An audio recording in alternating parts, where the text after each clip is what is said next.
Hello दोस्तों, हमारे YouTube channel success life में आप सबका स्वागत है। दोस्तों, आज की इस वीडियो में हम आपको बताएंगे अच्छे लोगों की मृत्यु जल्दी क्यों हो जाती है, किन कारणों से होती है। तो वीडियो को लास्ट तक जरूर देखें। दोस्तों, यह एक सवाल है कि अच्छे लोगों की मृत्यु जल्दी क्यों हो जाती है। अक्सर ये देखा जाता है कि अच्छे से और धर्म से चलने वाले लोगों की मृत्यु अक्सर जल्दी हो जाती है। शास्त्रों में बताया गया है कि कलयुग में लोगों की उम्र 30 साल ही रह जाएंगी और कलयुग का अंत होते होते इंसान की औसतन उम्र 20 साल ही रह जाएंगी। आपने ये भी सुना होगा कि भगवान अच्छे लोगों को जल्दी बुला लेते हैं। दोस्तों, धर्म कोई सा भी हो क्यों ना हो, हर किसी में यही बताया गया है कि जिसने इस धरती पर जन्म लिया है उसकी मृत्यु निश्चित है। और अगर बात सनातन धर्म की करें तो इसकी एक मान्यता के अनुसार बच्चे के जन्म की छठी रात की ब्रह्मा जी उसकी किस्मत लिख देते हैं, जिसमें उसके आने वाले कल जैसे विवाह, पढ़ाई, नौकरी, यहाँ तक कि मृत्यु की तारीख तक शामिल होती है। यह निर्णय तो भगवान ही करते हैं कि किसकी उम्र कितनी है। आपने ये कहावत भी जरूर सुनी होगी कि जितनी चाबी भरी राम ने उतना चले खिलौना। तो दोस्तों, इस कहावत में साफ है कि किसकी मृत्यु कब होनी है तो भगवान ही तय करते हैं। वैसे तो अच्छे लोगों की मृत्यु जल्दी हो जाने के पीछे कई कारण हैं, लेकिन पहला कारण समझने के लिए आपको यह जानना होगा कि हम जो कुछ भी इस जन्म में करते हैं उसका जवाब हमें ऊपर यमराज को देना होता है।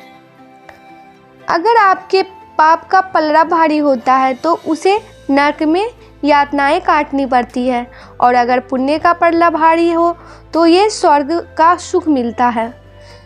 और यही चक्र कई युगों तक चलता रहता है जब तक उसे मोक्ष की प्राप्ति नहीं हो जाती। इस मृत्युलोक में हर कोई अपने किए की सजा ही भोगते हैं। कोई आत्मा इंसान बनता है तो कोई जानवर शरीर में प्रवेश करती है, तो ये उसके संचित कर्मों के आधार पर ही तय होता है। इसके अलावा उसे जन्म देने वाले माता पिता के संस्कार भी उसके अंदर आते हैं। इसके बाद वो जो कर्म करेगा उसके हिसाब से उसे पुण्य आत्मा या फिर दुर्द आत्मा कहा जाता है।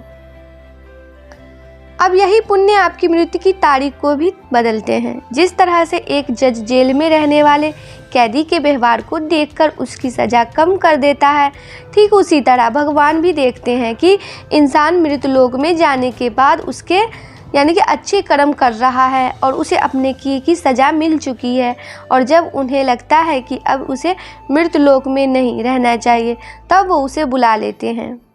भगवान के दंड विधान के अनुसार हर व्यक्ति को केवल उतना ही दंडित किया जाना चाहिए जितना उसके पाप किया है। अब क्योंकि अच्छे लोगों के पाप कर्म बुरे लोगों के पाप कर्मों की तुलना में अधिक होते हैं, इसलिए अच्छे लोग अपने पापों का फल जल्दी ही भोग लेते हैं। हिंदू धर्म में मान्यता है कि भगवान हर अच्छे आदमी को किसी न किसी उद्देश्य के साथ ही इसे मृत्युलोक में भेजते हैं, और भगवान का अपना अवतार उन्हीं उद्देश्यों में शामिल है। इसलिए जब वो उद्देश्य जल्दी पूरे हो जाते हैं तब भगवान उन्हें वापस बुला लेते हैं। अर्थात अच्छे लोगों की मृत्यु उनके अच्छे कर्मों पर ही निर्भर करती है। इसके अलावा आपको यह भी बता दूं कि जो लोग ये कहते हैं कि मरने के बाद इंसान खाली हाथ जाता है, उन्हें ये जान लेना चाहिए कि 3 चीज़ें ऐसी हैं जो मरने के बाद भी उसके साथ जाती है। एक है संचित कर्म, दूसरा है स्मृति और तीसरा है जागृति। इसलिए आप अब किसी से मत कहना कि आप खाली हाथ आए थे और खाली हाथ ही जाएंगे। क्या आपने कभी एकांत में यह सोचा है कि आपको यह मानव जीवन क्यों मिला है? तो दोस्तों, महाभारत में युधिष्ठिर महाराज के एक प्रश्न के उत्तर में भीष्म पिता ने कहा था कि मनुष्य के बढ़कर कोई भी जीवन नहीं है। आपको ये जानकर आश्चर्य होगा कि 84 लाख यूनानियों के बाद हमें मनुष्य जीवन मिलता है, और संसार के सभी प्राणियों में मनुष्य की सर्वश्रेष्ठ यानी कि सबसे सर्वश्रेष्ठ है। इसकी वजह है मनुष्य में सत्य एवं असत्य का विवेक कराने वाली हमारी बुद्धि का होना। लेकिन इस धरती पर हम दुनियादारी के चक्र में कुछ इस तरह फंस जाते हैं कि हमारी बुद्धि सीमित दायरे में ही सिमट कर रह जाती है। हम संस्कारों सुखों को ही सब कुछ मानकर उसमें लिप्त हो रहने में ही अपना सौभाग्य और अपने जीवन की सफलता का समझते हैं। यही गलती हम कर जाते हैं, क्योंकि इसके बावजूद कोई भी व्यक्ति यह दावा नहीं करता है कि वह पूरी तरह से सुखी है। सच्चाई यह है कि हमें सामान्य मानव जीवन के उद्देश्य की पूर्ति के लिए निरंतर प्रयास करते रहना चाहिए। यह सच है कि आपने अपने परिवार का भरण पोषण की जिम्मेदारी हमारी है और हमें इसे हर हाल में निभाना चाहिए। लेकिन क्या आपको यह मालूम है कि आप कहाँ से आए हैं और आपको कितने दिनों तक, यहाँ कितने सालों तक इस जगह पे रहना है और आपकी मंजिल क्या है? तो इन प्रश्नों के उत्तर में ज़्यादातर लोग यही कहते हैं कि पता नहीं, ऐसे लोग बड़े ही अजीब होते हैं। वो यात्रा तो कर रहे होते हैं पर यात्रा के संबंध में उन्हें कुछ जानकारी नहीं होती। दोस्तों, उन्होंने मानव जीवन पाया है, लेकिन उन्हें अपने जीवन का लक्ष्य मालूम नहीं होता। हमारे आपके जीवन का मतलब है एक उद्देश्य खोज लेना और अपने भीतर शांत रहना। कहा गया है कि मनुष्य आनंद लोक का वापसी है और आनंद के परम धाम तक पहुँच ही उसके जीवन का एकमात्र लक्ष्य भी है।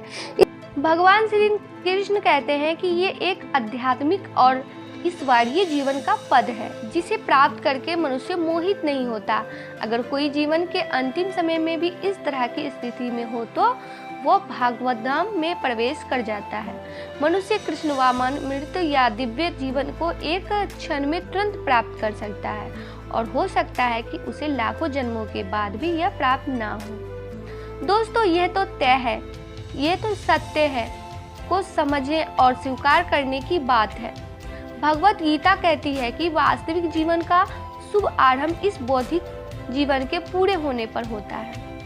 दोस्तों, इन सभी बातों से यह तो स्पष्ट होता है कि हम सभी एक निश्चित समय के लिए धरती लोक पर आते हैं और कुछ विशेष कर्मों को करने के लिए आते हैं। जब हमारे कर्म पूरे हो जाते हैं और जीवन के लक्ष्य प्राप्त हो जाते हैं तो प्रभु हमें परलोक में एक सजग जगह प्रदान करते हैं। भगवान कृष्ण और अन्य कहते हैं कि वास्तविक जीवन तब शुरू होता है जब हम ये भौतिक जीवन समाप्त कर लेते हैं।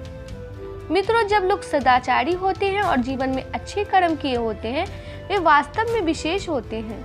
जब उनकी मृत्यु का समय निर्धारित हो तो दोस्तों उनके इस दुनिया को छोड़कर आगे की यात्रा जारी रखनी होती है। तो मित्रों, आज की इस वीडियो में इतना ही।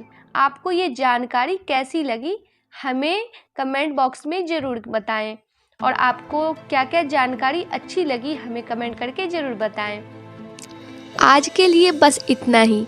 दोस्तों, आपको ये वीडियो पसंद आया है तो लाइक करिएगा, दोस्तों को शेयर ज़रूर करिएगा, चैनल को सब्सक्राइब करके बेल आइकन को ज़रूर दबाइएगा ताकि आने वाला वीडियो आपको सबसे पहले मिले। दोस्तों, मिलते हैं अगले वीडियो में। तब तक के लिए goodbye and thanks for watching my